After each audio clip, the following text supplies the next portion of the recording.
Next है हमारी exercise 10B and यहाँ पे जो क्वेश्चन नंबर 1 दिया गया है उसमें हमें एक रिलेशनशिप फाइंड आउट करना है गिवन वेरिएबल्स के बीच में एक इक्वेशन की फॉर्म में। एंड यहाँ पे जो कांस्टेंट ऑफ वेरिएशन है वो हमें यूज करना है के।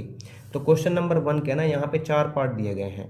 तो इसके फर्स्ट पार्ट में जो वेरिएबल्स हैं वो है v and p, second part में है i and r, third part में है h and a, and fourth part में जो वेरिएबल्स हैं वो है f एंड l। ठीक है, ये यहाँ पे वेरिएबल्स दिए गए हैं। तो इसके फर्स्ट पार्ट में हमें क्या दिया गया है कि एक गैस का फिक्स्ड टेम्परेचर पर जो वॉल्यूम और प्रेशर है वो इनवर्स वेरिएशंस में होते हैं। ठीक है ना, किसमें? वॉल्यूम और प्रेशर इनवर्स वेरिएशन में होते हैं। तो जब भी दो क्वांटिटीज उसमें होती हैं इनवर्स वेरिएशन में, तो उनका जो प्रोडक्ट है ना वो क्या रहता है? कांस्टेंट रहता है। ठीक है, तो मैं यहाँ पे क्या कर सकता हूँ, यहाँ पे एक क्वांटिटी है मेरे पास v, दूसरी है p। तो v और p का जो प्रोडक्ट है वो क्या रहेगा? इक्वल रहेगा किसके? k के, क्योंकि यहाँ पे इसने बोला है कि हमें कांस्टेंट ऑफ वेरिएशन में क्या यूज करना है? k यूज करना है। ठीक है, तो इसको मैं ऐसे भी राइट कर सकता हूँ v it equal to k upon में p, क्योंकि यहाँ पे मल्टीप्लाई में उधर जाके किस में पहुंच जाएगा? डिवीजन में पहुंच जाएगा। उसी तरह से इसका सेकंड पार्ट है। तो सेकंड पार्ट में यहाँ पे क्या दिया गया है कि जो करंट है वो एक फिक्स वोल्टेज पर क्या करता है? रेजिस्टेंस के इनवर्स वेरिएशन में होता है। ठीक है ना, यहाँ पे जो करंट है और रेजिस्टेंस है वो इनवर्स वेरिएशंस में है। तो इसका मतलब क्या है कि यहाँ पे जो करंट है I और रेजिस्टेंस, उन दोनों का प्रोडक्ट किसके इक्वल रहेगा? के के। ठीक है ना, कांस्टेंट रहेगा ये। तो यहाँ पे मैं राइट कर सकता हूँ I इट इक्वल टू के अपॉन में R। ठीक है, क्योंकि यहाँ पे मल्टीप्लाई में उधर जाके डिवीजन में जाएगा। इसी तरह से इसका यहाँ पे थर्ड पार्ट है। तो थर्ड पार्ट में क्या दिया गया है कि एक सिलेंडर की जो हाइट है और उसका एरिया है वो इनवर्स प्रोपोर्शन में है। कब इनवर्स प्रोपोर्शन में है? जब उनका जो सिलेंडर है जो उसका वॉल्यूम फिक्स है। ठीक है, तो यहाँ पे जो H और A है उन दोनों का प्रोडक्ट क्या रहेगा? कांस्टेंट रहेगा। तो यहाँ पे मैं राइट कर दूंगा H multiply A it is equal to K। तो इसको मैं राइट कर सकता हूँ H it is equal to K upon में A।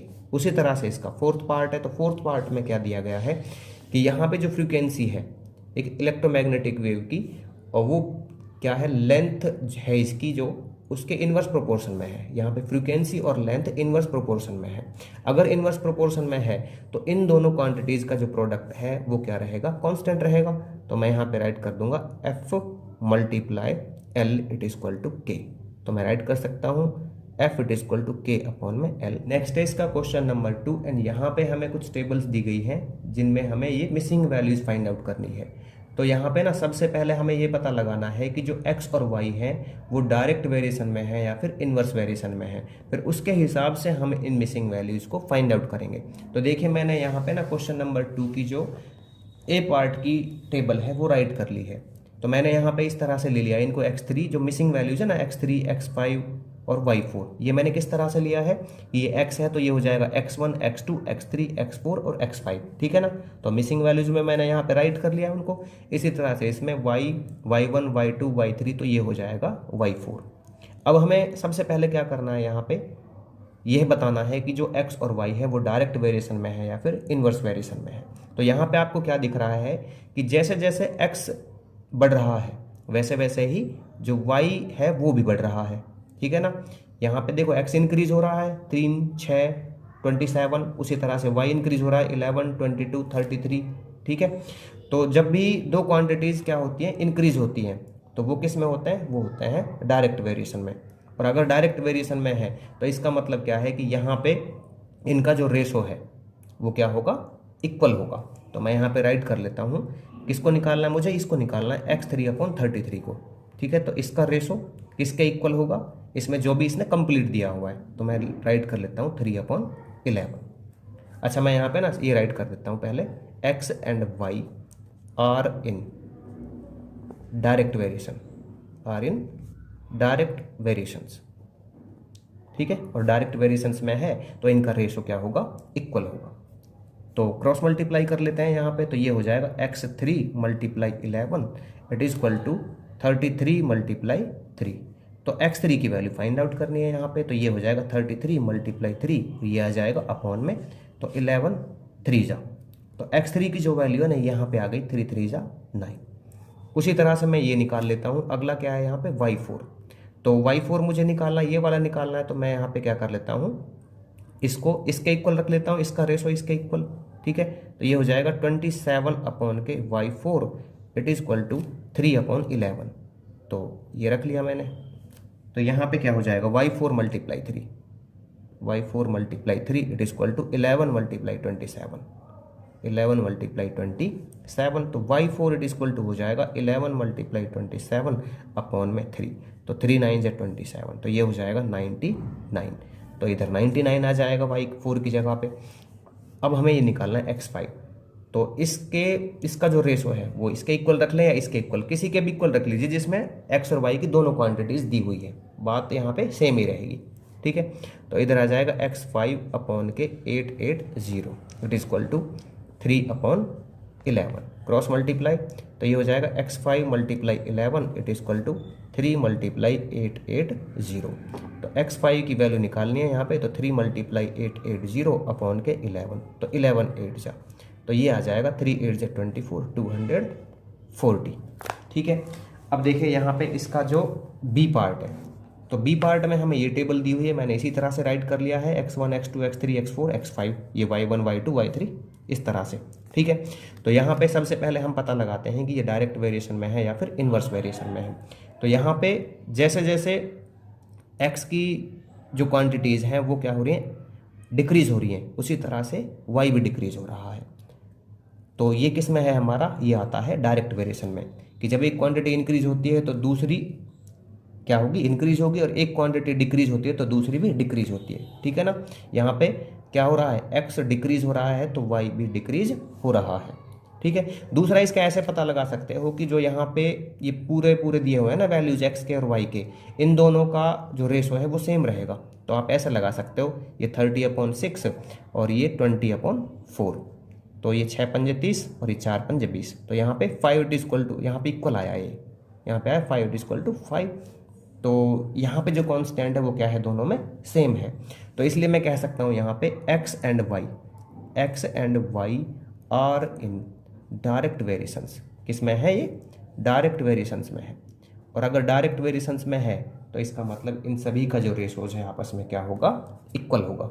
ठीक है, क्योंकि सबका यहाँ पे जो वैल्यू कांस्टेंट है वो कितना आएगा, कांस्टेंट की वैल्यू 5 आएगी, और 5 आएगी तो इसका मतलब मैं सभी के रेशोज को इक्वल में रख सकता हूँ। तो इधर आप एक कोई भी उठा लीजिएगा और इनके इक्वल रख लीजिएगा। ठीक है ना, तो यहाँ पे मैं किसको लेता हूँ, 15/y3 को, 15/y3 it is equal to, मैं ले लेता हूँ 20/4 को। ठीक है, इन दोनों के रेशो इक्वल होंगे, तो यहाँ पे क्रॉस मल्टीप्लाई कर लेते हैं, तो ये हो जाएगा y3 and multiply 20 it is equal to 15/4। तो y3 it is equal to क्या हो जाएगा, 15/4 अपॉन में ये 20 था यहाँ पे, तो ये आ जाएगा 4 5 जा एंड 5 3 जा, तो y3 it is equal to आ गया 3। तो इधर वैल्यू आएगी हमारी कितनी, 3। अगला देख लेते हैं इसमें x4। ठीक है, तो ये आ जाएगा x4 अपॉन में 2 इट इज इक्वल टू, मैं इसी को रख लेता हूँ 20/4। इन दोनों का रेशो भी इक्वल होगा, क्रॉस मल्टीप्लाई कर लेते हैं, तो ये हो जाएगा x4 × 4 it is equal to 20/2। तो x4 की वैल्यू क्या आ जाएगी यहाँ पे, 20/2 अपॉन में 4, तो 4 5 जा 20, तो ये आ जाएगा 5 2 जा 10। x4 की जो वैल्यू है यहाँ पे आ जाएगी 10। ठीक है, अब निकालना है मुझे x5, तो ये आ जाएगा x5 अपॉन में 1, इसके रेशो इसके इक्वल कर देंगे, या तो 30/6 के इक्वल रख लीजिए या 20/4 के। ठीक है, हम छोटा रख रहे हैं यहाँ पे 20/4। तो इधर आ जाएगा x5 × 4 it is equal to 20/1। तो x5 it is equal to क्या हो जाएगा, यहाँ पे ये डिवाइड करेगा इसको जाके, 20/1/4, 4 5 से 20, तो x5 की जो वैल्यू वो आ जाएगी यहाँ पे 5। उसी तरह से इसका जो सी पार्ट है, इसमें क्या दिया हुआ है, देखिए मैंने जो यहाँ पे मिसिंग क्वांटिटीज़ थी, ठीक है ना, मिसिंग जो नंबर थे यहाँ पे मैंने उनको राइट कर लिया इस तरह से, जैसे पहले पार्ट्स में किया था, x4 ये y2 और यहाँ पे ये y5। अब हमें ये बताना है कि जो x और y है वो डायरेक्ट वेरिएशन में है या फिर इन्वर्स वेरिएशन में है। तो यहाँ पे आपको क्या दिख रहा है कि x की जो x है ना, जो उसकी क्वांटिटीज़ क्या हो रही है, इंक्रीज हो रही है। ठीक है ना, एक्स वाले जो नंबर हैं वो क्या हो रहे हैं, इंक्रीज हो रहे हैं, बट वाई वाले डिक्रीज हो रहे हैं।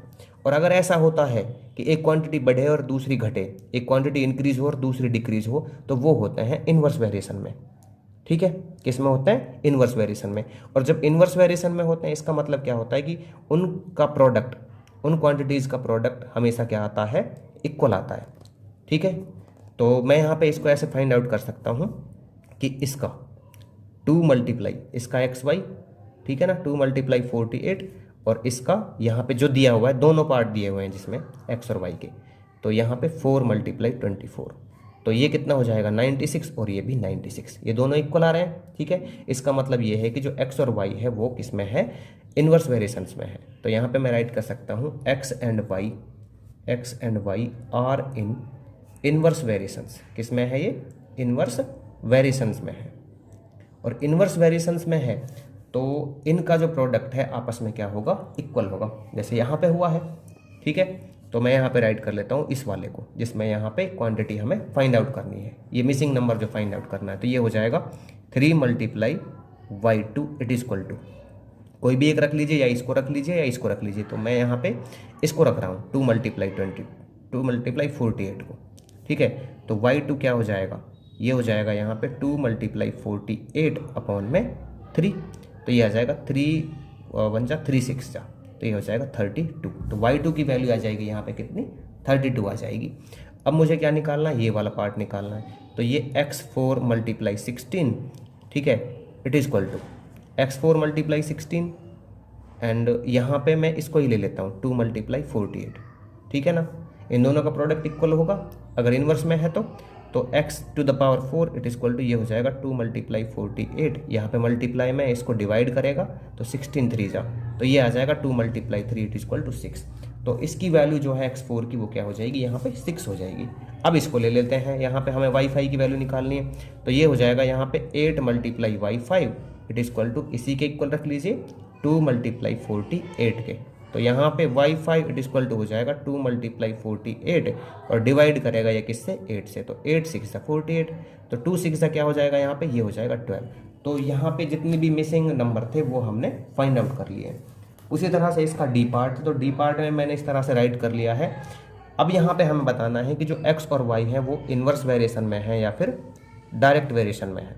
ठीक है, तो यहाँ पे आपको क्या दिख रहा है कि जैसे जैसे ये x वाले नंबर हैं इंक्रीज होते हैं तो y वाले डिक्रीज हो जाते हैं। तो इसका मतलब क्या है कि x और y इन्वर्स वेरिएशंस में है। ठीक है, इसको और अच्छे से करने के लिए हम क्या करते हैं कि अगर इन्वर्स में है तो इन दोनों का प्रोडक्ट क्या होना चाहिए, अगर x और y की वैल्यूज दोनों ही दी हुई हैं तो सेम आएंगी वो। तो मैं यहाँ पे राइट कर लेता हूँ 1 मल्टीप्लाई 1 to 5, एंड यहाँ पे दूसरा है 10 मल्टीप्लाई 12.5। ठीक है, इसको कट कर ले तो यहाँ पे 10 आ जाएगा, तो ये आ जाएगा 125 और ये 125, तो दोनों क्या है, सेम आ रहे हैं। यहाँ पे इन दोनों का प्रोडक्ट सेम आ रहा है। इसका मतलब क्या है कि x and y are in inverse variations, ठीक है, तो मैंने राइट कर दिया यहाँ पे, और इनवर्स वेरिएशंस में है तो इसका मतलब कि इन सभी का प्रोडक्ट आपस में क्या होगा, इक्वल होगा। ठीक है, तो मैं ले लेता हूँ यहाँ पे इसको 1 इंटू 25, ठीक है ना, मुझे x की ये निकालना पहले y2, तो 5 मल्टीप्लाई y2 ये मैंने ले लिया, ये किसके इक्वल रख लो, इसके, यहाँ पे 1 मल्टीप्लाई 125, तो y2 की वैल्यू मुझे चाहिए, तो मैं यहाँ पे कर लूँगा 1 मल्टीप्लाई 1 to 5 अपॉन में 5, यहाँ से डिवाइड करेगा इसको, 5 2 जा 5 5 जा, तो y2 मेरे पास आ गया 25। अब मैं यहाँ पे किसको निकाल लेता हूँ, ये x4 को निकाल लेता हूँ, तो x4 मल्टीप्लाई 5 क्या है यहाँ पे, x4 multiply 5 it is equal to 1 multiply 1 to 5। ठीक है, इसका प्रोडक्ट इसके प्रोडक्ट के इक्वल होगा। ठीक है, इन्वर्स में है तो x to the power 4 it is equal to 1 multiply 1 to 5 upon में यहाँ पे आए 5, तो फिर कर लेते हैं इसको, तो ये आ जाएगा 5 2 जा 10 5 5 जा 25। ठीक है, तो ये हमारे पास x4 आ गया 25। अगला है यहाँ पे क्या, x5, तो मैं यहाँ पे राइट कर लेता हूँ x5 multiply 1 it is equal to 1 multiply 1 to 5, तो x टू द पावर 5 ये आ जाएगा सीधा 1 to 5। ठीक है, तो ये हमारी मिसिंग वैल्यूज होंगी डी पार्ट की। नेक्स्ट है इसका क्वेश्चन नंबर 3, एंड यहाँ पे हमें दिया गया है कि जो y और x हैं वो इन्वर्स वेरिएशन में है।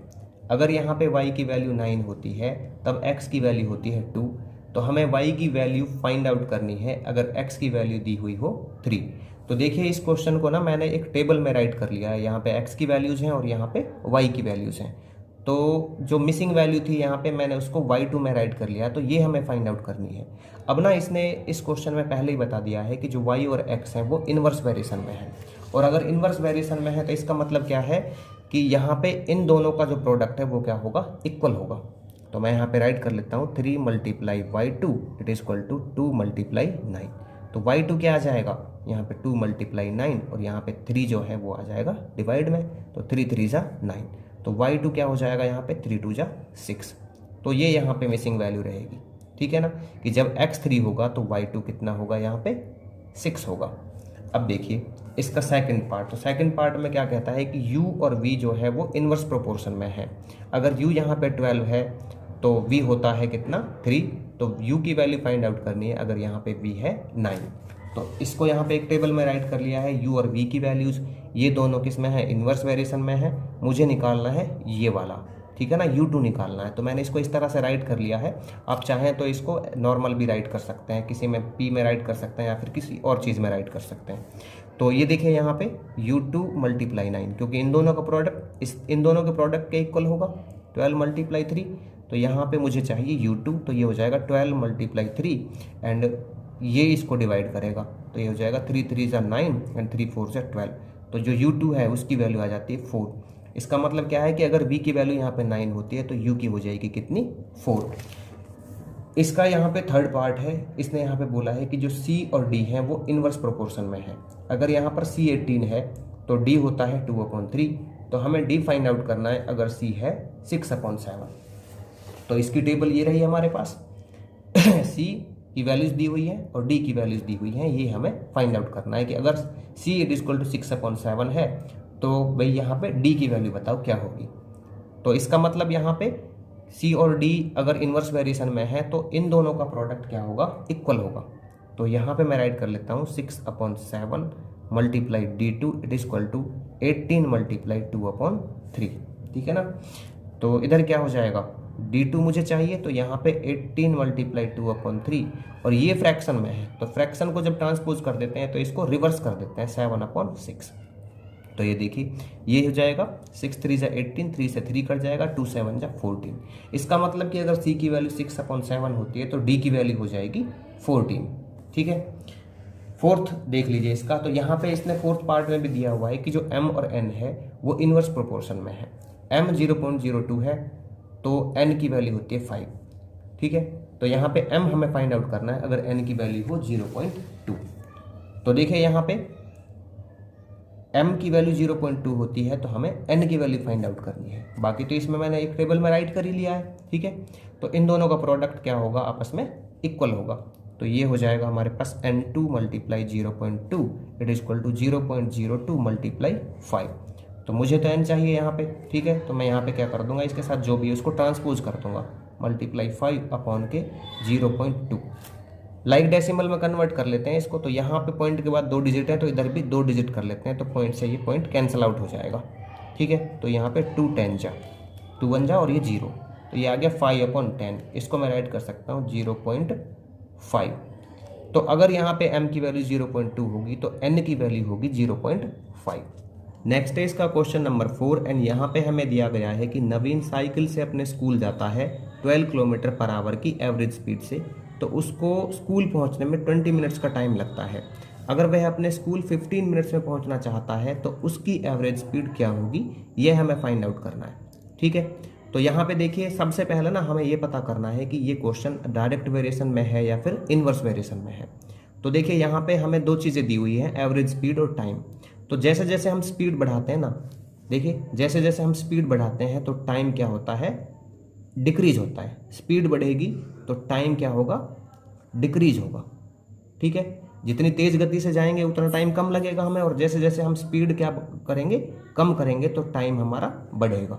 तो इसका मतलब ये किस में है, ये है इन्वर्स वेरिएशन में, ठीक है। तो देखिए मैंने इस क्वेश्चन को यहाँ पे इस तरह से एक टेबल में राइट कर लिया है। यहाँ पे स्पीड है और यहाँ पे टाइम है। तो 20 मिनट्स में अगर वो पहुँचता है तो उसकी स्पीड होती है 12 km/h। और 15 मिनट्स में उसको पहुंचना है, तो उसकी स्पीड क्या होगी, इसको मैंने लेट कर लिया है, लेट एवरेज स्पीड भी x किलोमीटर पर आवर, कि मान लीजिए उसकी जो एवरेज स्पीड है ना वो x किलोमीटर पर आवर होगी। ठीक है, तो अगर यहाँ पे ये इन्वर्स वेरिएशन में है, मैंने यहाँ पे बता दिया है कि ये इन्वर्स वेरिएशन में है, तो इसका मतलब है कि इन दोनों का जो प्रोडक्ट है वो क्या होगा, इक्वल होगा। तो यहाँ पे मैं x राइट कर लेता हूँ, तो x multiply 15 it is equal to हो जाएगा 12 मल्टीप्लाई 20, तो x it is equal to आ जाएगा 12 मल्टीप्लाई 20 अपॉन में 15। इसको डिवाइड कर लेते हैं यहाँ पे, तो ये हो जाएगा 5 4 जा एंड 5 3 जा एंड ये 3 4 जा, तो x it is equal to आ जाएगा यहाँ पे 16। तो अगर उसको 15 मिनट्स में पहुँचना है ना, तो उसकी जो एवरेज स्पीड है वो होनी चाहिए 16 kilometre per hour.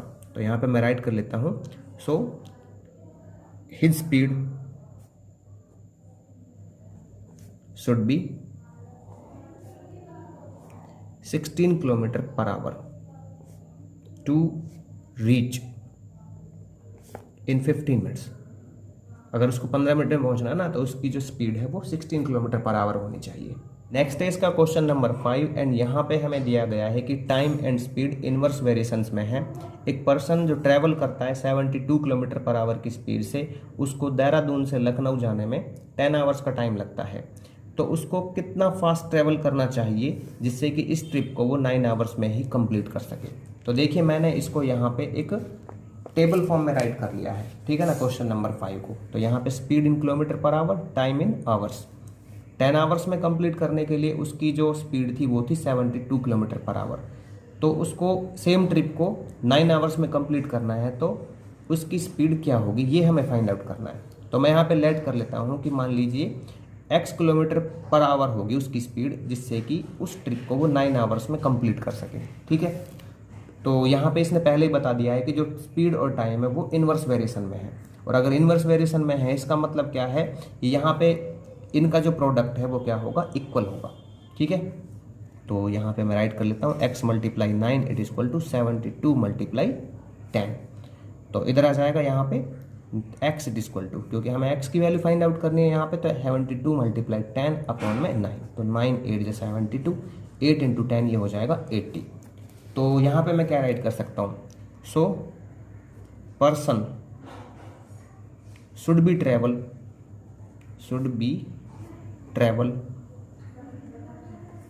80 kilometre per hour, 80 kilometre per hour to reach in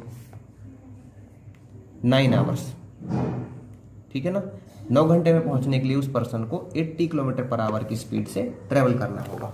next है इसका क्वेश्चन नंबर 6 एंड यहाँ पे हमें दिया गया है कि 28 पंप्स एक रिजर्वर को 18 आवर्स में खाली कर सकते हैं। तो ऐसे 42 पंप्स उस रिजर्वर को कितने घंटे में खाली कर सकते हैं, ये हमें फाइंड आउट करना है। तो देखिए सबसे पहले हमें यहाँ पे ये पता लगाना होगा कि ये जो क्वेश्चन है वो डायरेक्ट वेरिएशन में है या फिर इनवर्स वेरिएशन में है।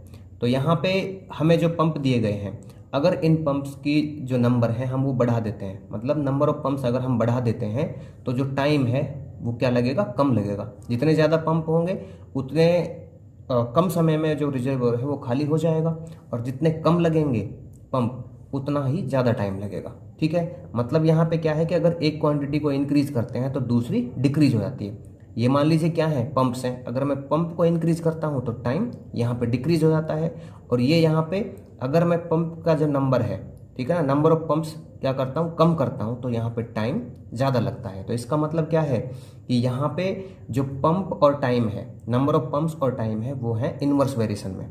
ठीक है, तो देखिए मैंने यहाँ पे इसको राइट कर लिया है एक टेबल की फॉर्म में, क्वेश्चन नंबर 6 को, नंबर ऑफ पंप्स और यहाँ पे दिया हुआ है टाइम।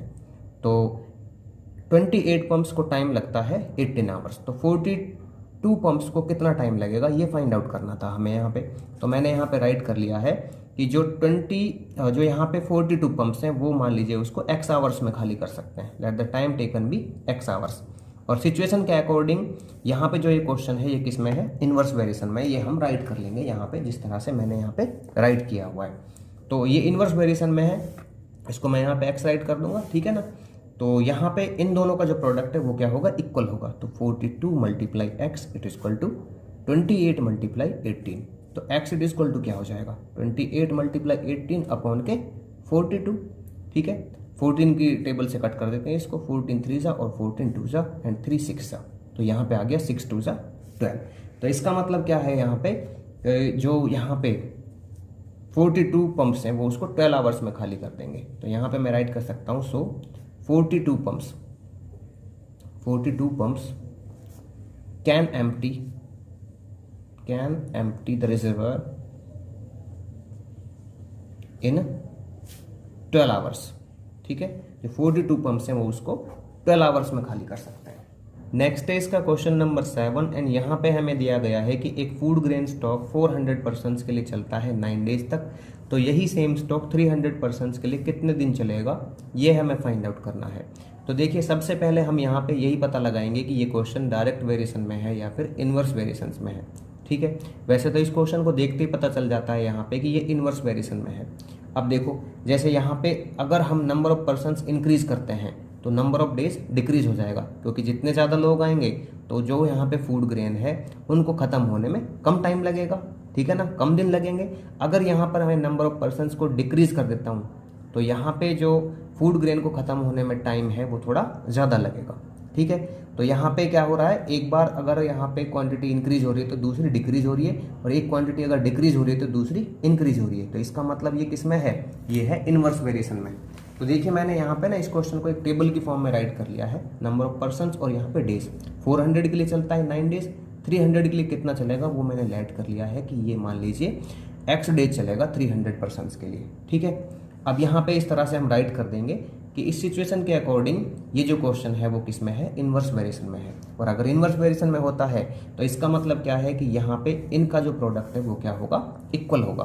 ठीक है, तो यहाँ पे मैं राइट कर देता हूँ 300 multiply x it is equal to 400 multiply 9। तो x it is equal to ये आ जाएगा 400 मल्टीप्लाई 9 अपॉन में 300। तो 0 से 0 कैंसिल आउट हो जाएगा, 3 3 जा 9 और ये हो जाएगा 3 4 जा 12। तो यहाँ पे मैं राइट कर सकता हूँ, सो फूड ग्रेन, ठीक है ना, so food grain stock will last 12 days for 300 persons कि जो यहाँ पे 300 लोग हैं उनके लिए जो ये फूड ग्रेन स्टॉक है वो 12 दिन तक चलेगा।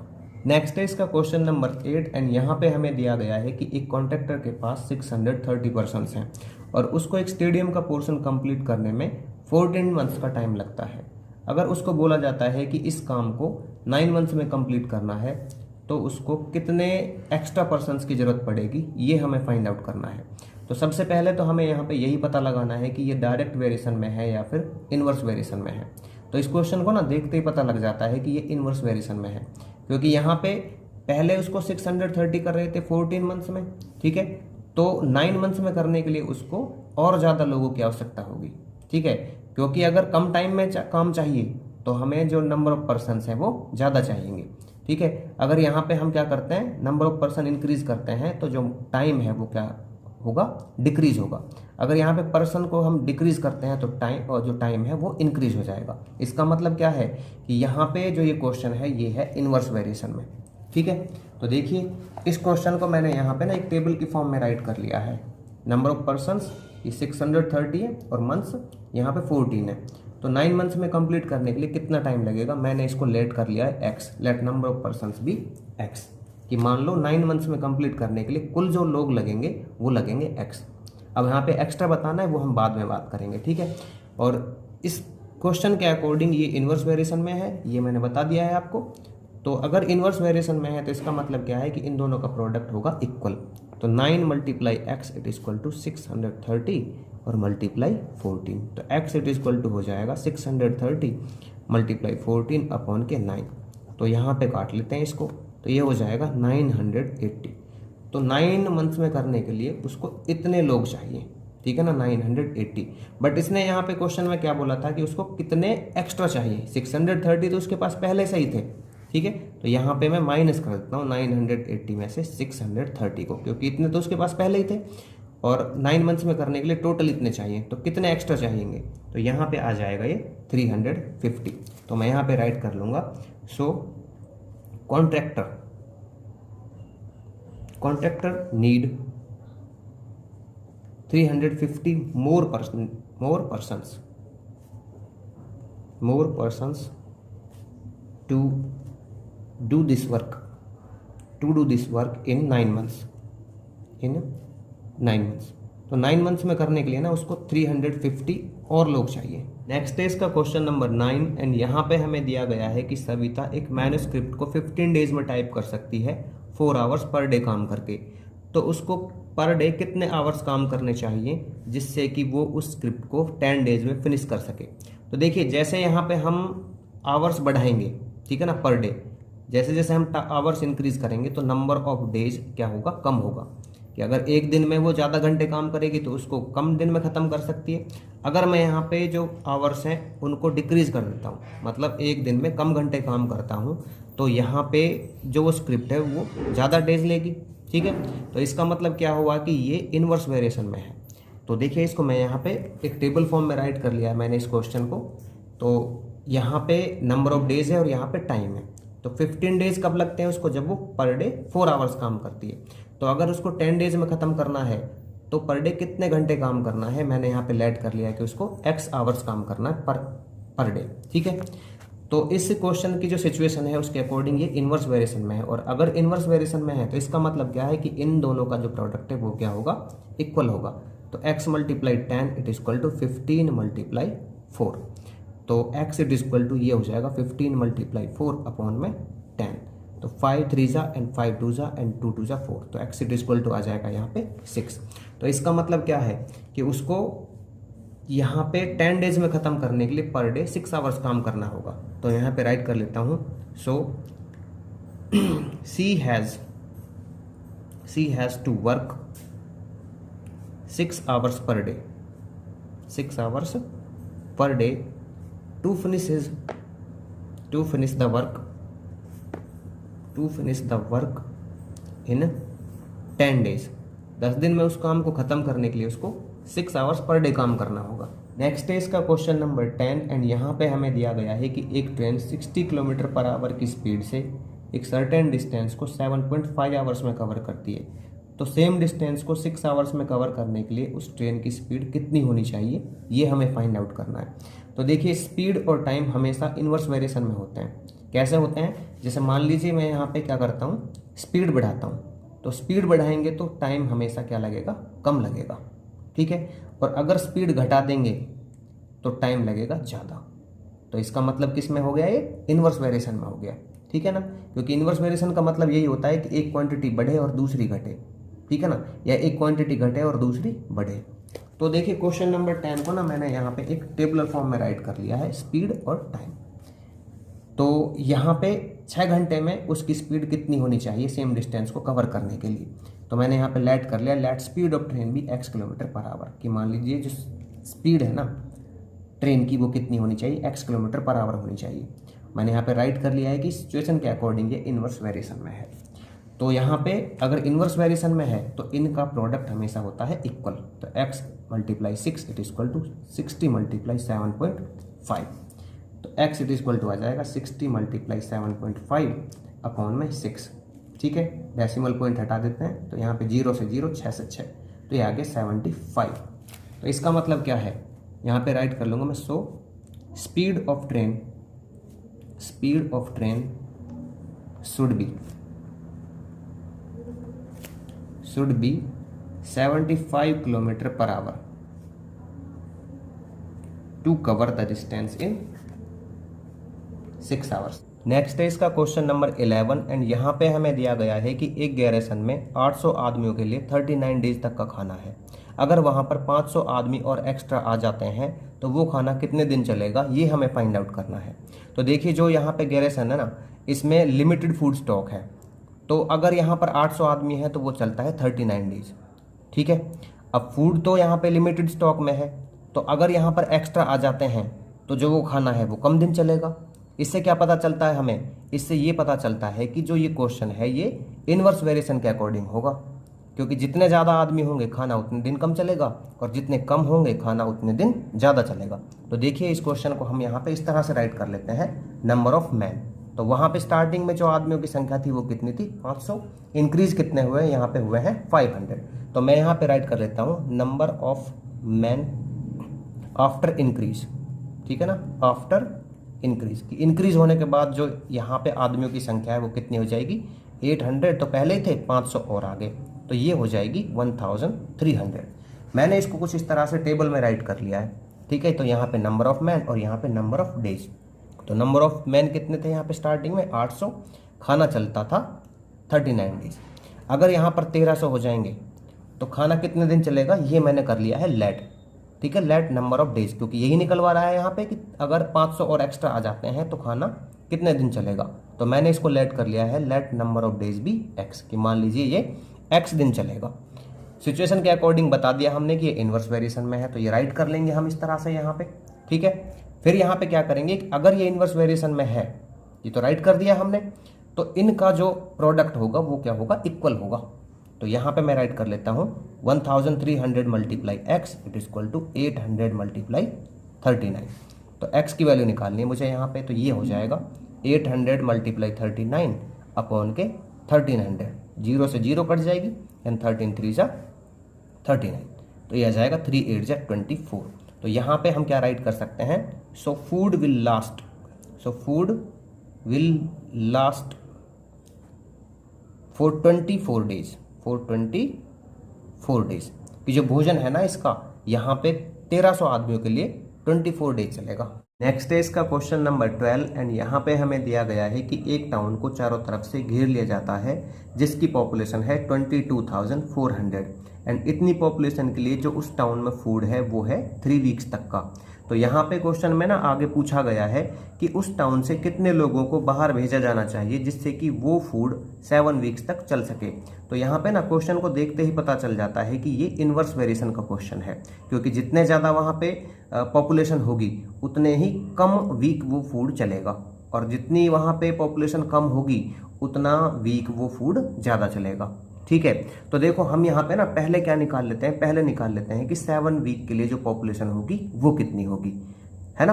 फिर इसमें दूसरी चीज़ क्या निकालेंगे हम यहाँ पे निकालेंगे कि वहाँ से कितने लोगों को बाहर भेजा जाना चाहिए। तो जितने 7 वीक आएंगे ना, 7 वीक में जो पॉपुलेशन आएगी वो तो आएगी कम, क्योंकि ज़्यादा वीक चल रहा है, ठीक है। अगर ज़्यादा वीक चलता है तो पॉपुलेशन तो कम आनी ही आनी है। तो इसलिए हम क्या करेंगे कि जो 7 वीक की पॉपुलेशन होगी ना उसको इस 3 वीक की पॉपुलेशन में से माइनस कर देंगे। तो यहाँ पे फिर हमें पता चल जाएगा कि हमें कितने लोगों को वहाँ से बाहर भेजना चाहिए, ठीक है। तो देखिए इसकी जो टेबल है यहाँ पे राइट कर ली है मैंने। तो यहाँ पे पॉपुलेशन है और इधर जो 7 वीक्स के लिए पॉपुलेशन होगी उसको मैंने लेट कर लिया है x, let the population be x. तो सिचुएशन के अकॉर्डिंग ये किस में है, इन्वर्स वेरिएशन में है, ठीक है। तो यहाँ पे आगे कर लेते हैं, अगर ये इन्वर्स वेरिएशन में है तो इसका मतलब क्या है कि इनका प्रोडक्ट क्या होगा, इक्वल होगा x इंटू 7 का, ठीक है ना, x multiply 7 and it is equal to इन दोनों का प्रोडक्ट 22,400 एंड मल्टीप्लाई 3। तो यहाँ पे मैं x की वैल्यू निकाल लेता हूँ, तो ये आ जाएगा 22,400 मल्टीप्लाई 3 एंड अपॉन में 7। इसको कट कर लेते हैं तो ये कट जाएगा कितने पे, 7 3 जा 21, 7 2 जा 14, ठीक है। 3200 पे कट गया तो यहाँ पे कितना आ जाएगा, ये आ जाएगा 300, 3 2 जा 6, 3 3 जा 9। तो वहाँ पे 7 वीक्स तक जो वो चलेगा तो उस टाउन की पॉपुलेशन कितनी होनी चाहिए, 9600 होनी चाहिए। लेकिन इस क्वेश्चन में क्या पूछा गया है, इस क्वेश्चन में पूछा गया है कि वहाँ से कितने लोगों को बाहर भेजा जाना चाहिए, ठीक है। तो यहाँ पे हम राइट कर देते हैं इसको, जो पहले पॉपुलेशन थी वो कितनी थी, वो थी 22,400, इसमें से माइनस कर देते हैं इसको 9,600 को, ठीक है। तो यहाँ पे आ जाएगा ये 12,800। तो वहाँ से उस टाउन से ना 12,800 जो लोग हैं उनको बाहर भेजा जाना चाहिए जिससे कि वो फूड 7 वीक्स तक चल सके। तो यहाँ पे हम राइट कर देंगे, सो 12,800 people must be sent away।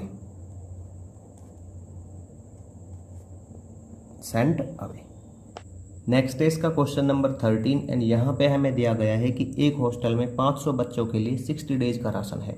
12 दिन के बाद उस हॉस्टल में 300 बच्चे और आ जाते हैं। तो हमें यहाँ पे बताना है कि जो बचा हुआ राशन है वो उन बच्चों के लिए कितने दिन चल पाएगा। तो देखिए यहाँ पे बचे हुए राशन से क्या मतलब है, तो बचे हुए राशन से यहाँ पे क्या मतलब है कि जो यहाँ पे शुरू में 500 बच्चे हैं, ठीक है, उनके लिए जो राशन है वो कितने दिन चल रहा है, वो चल रहा है 60 डेज। ठीक है, 12 दिन के बाद वहाँ पे और बच्चे आ जाते हैं 300। तो इसका मतलब क्या हुआ कि जो ये 500 बच्चे हैं ना, इन्होंने भी तो 12 दिन तक कुछ खाया होगा, पहले तो यही थे सिर्फ 500। तो यहाँ पे मैं लिख लेता हूँ 500 बच्चों के लिए जो फूड है 12 दिन के बाद वो कितना रहेगा, तो वो रहेगा कितने दिन तक, वो रहेगा 48 डेज तक, क्योंकि पहले इन्होंने 12 दिन तक खाया। ठीक है, तो अभी कितने दिन चलेगा इन 500 बच्चों के लिए वो फूड, वो चलेगा 48 डेज। ठीक है ना, तो यहाँ पे मैं राइट कर लेता हूँ इसको, after 12 days rations will last for 500 students. तो 500 बच्चों के लिए वो राशन कितने दिन चलेगा, वो चलेगा 60 minus 12 it is equal to 48। ठीक है, अब यहाँ पे number of students after increase, मतलब पहले कितने थे, पहले थे 500, 300 और बढ़ जाते हैं। तो मैं यहाँ पे राइट कर लेता हूँ 500 प्लस 300। तो 300 बढ़ने के बाद वो बच्चे कितने हो जाते हैं, वो हो जाते हैं 800। ठीक है, अब देखिए यहाँ पे राइट कर लेता हूँ 500 बच्चों के लिए वो भोजन कितने, वो जो राशन है वो कितने दिन चल रहा है, वो चल रहा है 48 डेज। ठीक है, तो यहाँ पे इसने पूछा है कि 800 बच्चों के लिए, अगर वहाँ पे 300 और आ जाते हैं तो हो जाते हैं 800, तो 800 बच्चों के लिए जो वो राशन है वो कितने दिन चल पाएगा, तो उसको मैंने यहाँ पे कर लिया लेट नंबर ऑफ डेज भी एक्स की, मान लीजिए वो एक्स डेज चलेगा। अब इस सिचुएशन के अकॉर्डिंग ना ये है इन्वर्स वेरिएशन में। क्यों है इन्वर्स वेरिएशन में, क्योंकि जब एक क्वांटिटी इंक्रीज होती है और दूसरी डिक्रीज होती है, तो इस तरह की जो सिचुएशन आती है ना, उसमें हम क्या कहते हैं कि वो इन्वर्स वेरिएशन में है। क्योंकि जैसे जैसे यहाँ पे नंबर ऑफ स्टूडेंट्स बढ़ेंगे तो राशन उतने दिन कम चलेगा, और अगर नंबर ऑफ स्टूडेंट्स कम होंगे तो राशन ज़्यादा दिन चलेगा। ठीक है, तो देखिए इन्वर्स वेरिएशन में है तो क्या करेंगे, यहाँ पे इनका प्रोडक्ट इनके प्रोडक्ट के इक्वल रखेंगे। तो यहाँ पे आ जाएगा x multiply 800 it is equal to 500 multiply 48। ठीक है, तो यहाँ पे x की वैल्यू निकालनी है मुझे, तो ये हो जाएगा 500 मल्टीप्लाई 48 और अपॉन में आ जाएगा 800। तो 0 से 0 कैंसिल आउट, 8 6 48, तो आ जाएगा 30। तो यहाँ पे 800 बच्चों के लिए जो वो फूड है वो राशन है वो कितने दिन चलेगा, वो चलेगा 30 डेज। नेक्स्ट है इसका क्वेश्चन नंबर 14 एंड यहाँ पे हमें दिया गया है कि x and y inverse variation में है। अगर यहाँ पे x की वैल्यू दी हुई है 10 और y की वैल्यू दी हुई है 6, तो यहाँ पे ना हमें 4 ऑप्शन दिए गए हैं, उनमें से बताना है कि कौन सा एक पॉसिबल पेयर नहीं होगा x और y के कॉरेस्पॉन्डिंग। देखिए यहाँ पे ना इसने x दे दिया है 10 और y दे दिया है 6 और बता दिया है कि ये इन्वर्स वेरिएशन में है, और अगर इन्वर्स वेरिएशन में है तो इनका प्रोडक्ट इनमें से जिसके इक्वल नहीं आएगा, जिसके प्रोडक्ट के इक्वल नहीं आएगा, वही एक पॉसिबल पेयर नहीं होगा। तो देखिए मैं इसको यहाँ पे राइट कर लिया इस तरह से, x it equal to 10 y it equal to 6 लिख दिया है यहाँ पे। x and y are in inverse variation. ठीक है, तो यहाँ पे x और y का जो प्रोडक्ट है वो कितना आ जाएगा, 10 मल्टीप्लाई 6 60। तो जितना इसका प्रोडक्ट आया ना उतना ही इसके ऑप्शंस का आना चाहिए, जिसका नहीं आएगा वही पॉसिबल पेयर नहीं होगा। तो यहाँ पे देखिए ये है 15 मल्टीप्लाई 4, तो इसका 60 आ गया। दूसरे का देखते हैं, ये 20 मल्टीप्लाई 3, इसका 60 आ गया। तो ये भी एक पॉसिबल पेयर है, ये भी एक पॉसिबल पेयर है। तो यहाँ पे ये है 15 अपॉन में 10 हो जाएगा, डेसिमल पॉइंट हटाएंगे और मल्टीप्लाई 30, तो ये 45 है। तो ये पॉसिबल पेयर नहीं होगा। ठीक है ना, इसको भी देख लेते हैं करके ये होगा या नहीं होगा। तो 6 अपॉन 10 एंड मल्टीप्लाई 100, तो ये 0 से 0 कैंसिल आउट, तो ये बच गया 6 मल्टीप्लाई 10 60। तो ये भी एक पॉसिबल पेयर है, ये भी एक पॉसिबल पेयर है, ये भी एक पॉसिबल पेयर है, बट ये एक पॉसिबल पेयर नहीं है। नेक्स्ट है इसका क्वेश्चन नंबर 15 एंड यहाँ पे हमें दिया गया है कि a and b plus 2 inverse variation में है। अगर यहाँ पर a की वैल्यू होती है 8 तो b की वैल्यू होती है 1.5। तो हमें यहाँ पे a की वैल्यू फाइंड आउट करनी है अगर b की वैल्यू दी हुई है 5। तो इन गिवन ऑप्शंस में से बताना है हमें कि a की वैल्यू कौन सी होगी। तो देखिए यहाँ पे ना मैंने एक टेबल बना लिया इस तरह से, a एंड b प्लस 2। तो यहाँ पे a की वैल्यू कितनी दी हुई थी, ये दी हुई थी 8 और b की वैल्यू दी हुई थी 1.5। बट यहाँ पे क्या दिया हुआ है, यहाँ पे तो b प्लस 2 दिया हुआ है, तो इसलिए मैं इसमें 2 ऐड कर दूंगा, तो ये हो जाएगी 3.5। ठीक है, तो a की वैल्यू जब 8 होगी तो b प्लस 2 हो जाएगा 3.5। तो यहाँ पे इसने क्या पूछा है, यहाँ पे इसने पूछा है कि इस a की वैल्यू क्या होगी यहाँ पे। ठीक है ना, तो इसको a ही मान लेता हूँ मैं। इस a की वैल्यू क्या होगी अगर यहाँ पे b की वैल्यू कितनी दी हुई हो, 5 दी हुई हो, तो ये भी 5 प्लस 2 हो जाएगा, कितना हो जाएगा 7। तो यहाँ पे इनवर्स वेरिएशन में है, ये इसने यहाँ पे बता दिया है। तो मैं यहाँ पे राइट कर लेता हूँ एक बार इसको, here a and b plus 2 are in inverse variation, ठीक है। और अगर ये इन्वर्स वेरिएशन में है तो इसका मतलब क्या है कि इन दोनों का जो प्रोडक्ट है वो क्या होगा, इक्वल होगा। किस किस का, a मल्टीप्लाई 7, किस किस का होगा, a मल्टीप्लाई 7 इक्वल होगा 8 मल्टीप्लाई 3.5 का, ये लेना ना हमें b+2, ठीक है, 3.5। तो 8 इक्वल टू क्या हो जाएगा, ये हो जाएगा 8 मल्टीप्लाई 3.5 एंड अपॉन में 7, ठीक है। तो यहाँ पे डेसिमल पॉइंट निकाल लेंगे तो ये हो जाएगा 10, तो ये आ जाएगा 7 5 जा एंड 5 1 जा, 5 2 जा एंड ये 2 4 जा, तो a की वैल्यू आ जाएगी यहाँ से 4। तो इसका ऑप्शन नंबर कौन सा होगा, ये होगा सी, राइट। नेक्स्ट है इसका क्वेश्चन नंबर 16 एंड यहाँ पे हमें दिया गया है कि कोई लैंड है जिसपे पेड़ों को साफ करना है। तो यहाँ पे उन पेड़ों को साफ करने में जितने लोग काम कर रहे हैं वो इन्वर्स प्रोपोर्शन में होते हैं जितना उन लोगों को टाइम लगता है उन पेड़ों को साफ करने में, ठीक है। तो यहाँ पे जितने लोग काम कर रहे हैं और जितना उनको टाइम लगता है ये इन्वर्स प्रोपोर्शन में है।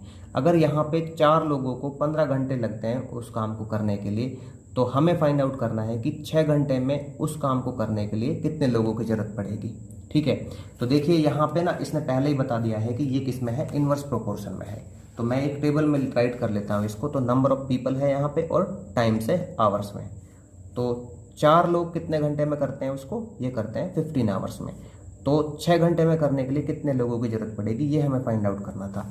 तो यहाँ पे देखिए मैंने लेट कर लिया इसको, let number of people be x की। मान लीजिए 6 घंटे में करने के लिए एक्स लोगों की ज़रूरत पड़ेगी, ठीक है। और क्वेश्चन के अकॉर्डिंग ये किस में है, इन्वर्स वेरिएशन में है। तो यहाँ पे क्या कर लेंगे, देखो ये मैं राइट कर लेता हूँ एक्स, ठीक है ना, कि 6 घंटे में उसको एक्स लोगों की ज़रूरत पड़ेगी। तो इन्वर्स वेरिएशन में है तो इसका मतलब क्या है कि इन दोनों का प्रोडक्ट इन दोनों के प्रोडक्ट के इक्वल होगा। तो यहाँ पे मैं राइट कर लेता हूँ x multiply 6 it is equal to 4 multiply 15।